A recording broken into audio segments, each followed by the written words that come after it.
بيتك المحرم ربنا ليقيموا الصلاة فاجعل أفئدة من الناس تهوي إليهم وارزقهم من الثمرات لعلهم يشكرون আল্লাহ কাছে দোয়া করে হে আল্লাহ আমার সন্তান আমার স্ত্রীকে এই মক্কার কাছে রেখে গেলাম কোনো মানুষ নাই কোনো খাবার ফলাদি নাই ইব্রাহিমের কাছে কিছু খেজুর পানি ছিল এই খেজুর পানি খেয়ে হাজিরা রেখে তারপর চলে গেল আল্লাহর কাছে দোয়া করে আল্লাহ এই মক্কার জমিনে আপনি মানুষের ব্যবস্থা করে দেন আর পানির ব্যবস্থা করে দেন আর ফলাদির ব্যবস্থা করে দেন আল্লাহ কাছে দোয়া করছে আল্লাহ তাআলা সঙ্গে সঙ্গে করছে পয়গম্বর ইব্রাহিম আলাইহিস সালাম দাওয়াত দিতেছে আর সূর্যকে ইব্রাহিম নবীকে দেখায় হে ইব্রাহিম এখন যাও বাড়ি চলে যাও যে তোমার সবচেয়ে তোমার যে মনের বাসনা সবচেয়ে ভালোবাসার জিনিস তুমি আমার রাস্তায় বাণী করো পয়গম্বর ইব্রাহিম আলাইহিস সালাম দেখতেছেন আল্লাহ তাআলার রাস্তায় আল্লাহ তাআলার রাস্তায় 100 কুরবানি বলেন সুবহানাল্লাহ প্রথমবার 100 কুরবানি করে আল্লাহ তাআলা এখন আবার নবীকে স্বপ্নে দেখায় হে ইব্রাহিম তোমার প্রিয় বন্ধুরা তোমার প্রিয় ভালোবাসার জিনিসটা আমার রাস্তায় কুরবানি করতে পারো নাই যাও কুরবানি করো আবার 100 আল্লাহর রাস্তায় কুরবানি করে এভাবে 2-3 বার কুরবানি করে কুরবানি হইছে না তখন আল্লাহর নবী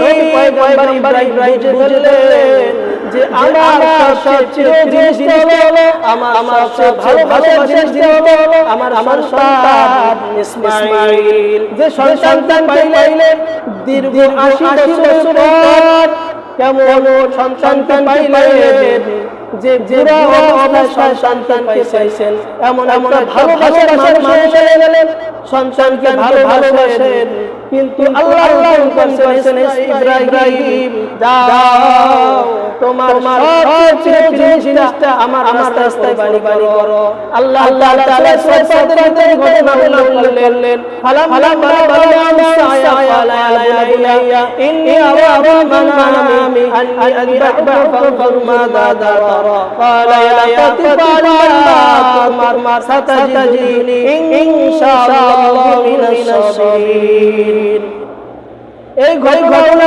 বললেন ইব্রাহিম নবী আলাইহিস সালাম সন্তানকে বললেন হে সন্তান ওই সময় সন্তানের বয়স ছিল মাত্র 13 বছর বয়স কোরআনের ভালো করেছেন যখন ইসমাঈলের বয়সটা যখন চলাফেরার বয়স হলো তার বাবার সাথে তখন ইব্রাহিম নবী ইসমাঈল বলেন হে ইসমাঈল ক্বালা ইয়া বনী আরা মানামি আমি সব দেখি তোমাকে জবাব করতেছে বলেন সুবহানাল্লাহ তোমাকে জবাব দিয়েছি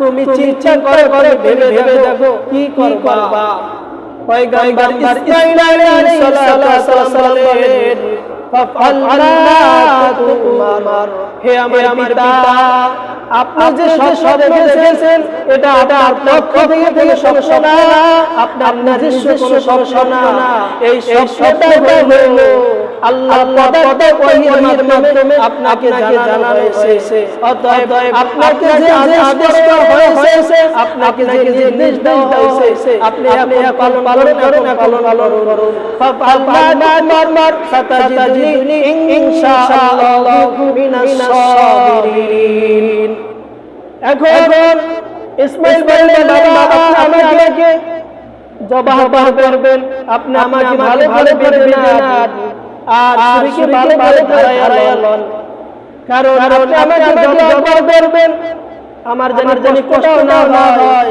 আর আপনি জবাব করার সময় কিতাবে উল্লেখ করা হয়েছে যে ইব্রাহিম আপনার চেহারার কালা কাপড় দিয়ে দিলেন যেন আপনার চেহারা আমার চেহারার পরে না পড়ে আর মায়া না বাড়ে আর আমার হাতটা ভালো ভালো বেঁধে নেন, যখন জবাহ করবেন আমার হাতটা যেন আর গায়ে না লাগে, লাগলে হয়ে যাবে। ফাফাল আপনাকে যে আছে আদেশ করেছে আপনি আদেশ পালন করেন, ইনশাআল্লাহ মিনাস সাবিরিন।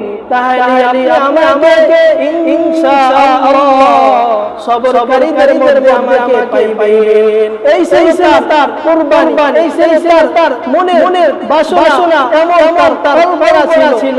আল্লাহ তাআলা জানায় ওয়ানাদাইনা ইয়া ইব্রাহিম قد صدقت الرؤيا إنا كذلك نجزي المحسنين। আল্লাহ দেখেন হে ইব্রাহিম, তোমার কুরবানি তো তুমি যে কাজ করলা, قد صدقت الرؤيا, তোমার এই স্বপ্নটা তুমি সত্যতে পরিণত করেছো। বলো না সুবহানাল্লাহ। হে ইব্রাহিম, তুমি যে স্বপ্ন দেখেছো, জবাহ করতেছো, এটা তুমি সত্যি পরিণত করেছো। কেমনে তুমি পরিণত বললো, ইন্না কাযালিকা নাজজিল মুহসিনিন, আমি আল্লাহ অনুরূপভাবে মুহসিনদেরকে যে প্রতিদান দেই, ইব্রাহিম তোমাকেও ওই প্রতিদান দেওয়া হবে। ইন্না হাযা হুয়াল বালাউল মুবিন। আরে এই ছিল ইব্রাহিম আলাইহিস সালামের জন্য বড় একটা পরীক্ষা। এইটাই ছিল ইব্রাহিম নবীর জন্য সবচেয়ে বড় পরীক্ষা, যে সন্তানকে জবাহ করতে হবে, সন্তানকে আল্লাহর রাস্তায় দিতে হবে। কিন্তু আমরা আমাদের সন্তানকে আল্লাহর রাস্তায় দেওয়া লাগে না, আল্লাহর রাস্তায় দেওয়া লাগে না, আমাদের সন্তানকে সুরিনিসে রাখা লাগে না। কিন্তু আল্লাহ তাআলা এমন একটা দুনিয়া দিলেন, এমন একটা প্রাণী দিলেন, হে দুনিয়ার মানুষ, তোমরা জবাহ করবা, তোমরা এই গোশতগুলো খাবা, কিন্তু আমার ইবাদত করতে হবে। মক্কার কিছু মানুষ এই তৎকালীন যুগে তারাও দুম্বা ভেড়া জবাই করত, আর রক্তগুলো বাইতুল্লাহর সাথে লাগাইতো। এটা বরকতের জন্য। মক্কার মুশরিকরা জবাই করে মক্কার মুশরিকরা জবাই করে রক্তগুলো বাইতুল্লাহর সাথে লাগায় বরকতের জন্য। আল্লাহ দেখে মুসলমানরা করতেছে যে এই মুশরিকরা বরকতের জন্য কাবার সাথে হাত লাগায়, আমরাও লাগাই। আল্লাহ আয়াত করে লা ইয়াল্লাহু ওয়ালা দিনাহা ওয়ালাকিন তাকওয়া মিনকুম। আল্লাহ বলেন, হে মানুষ, তোমরা কুরবানি করো, তোমাদের দেশ তোমাদের রক্ত আমি আল্লাহর কাছে চাই না, কিন্তু হাত চাই, তবে তোমাদের তাকওয়াটা ওয়ালাকিন তাকওয়া মিনকুম, তোমাদের তাকওয়াটা আমার কাছে চাই। আমি আমার তাকওয়া আর কিছু না। আল্লাহ তাআলা আমাদের কুরবানি করার তৌফিক দান করেছেন। আমরা যেন আল্লাহ তাআলার হুকুম অনুযায়ী কুরবানি করতে পারি। আর আল্লাহ তাআলা যে আল্লাহ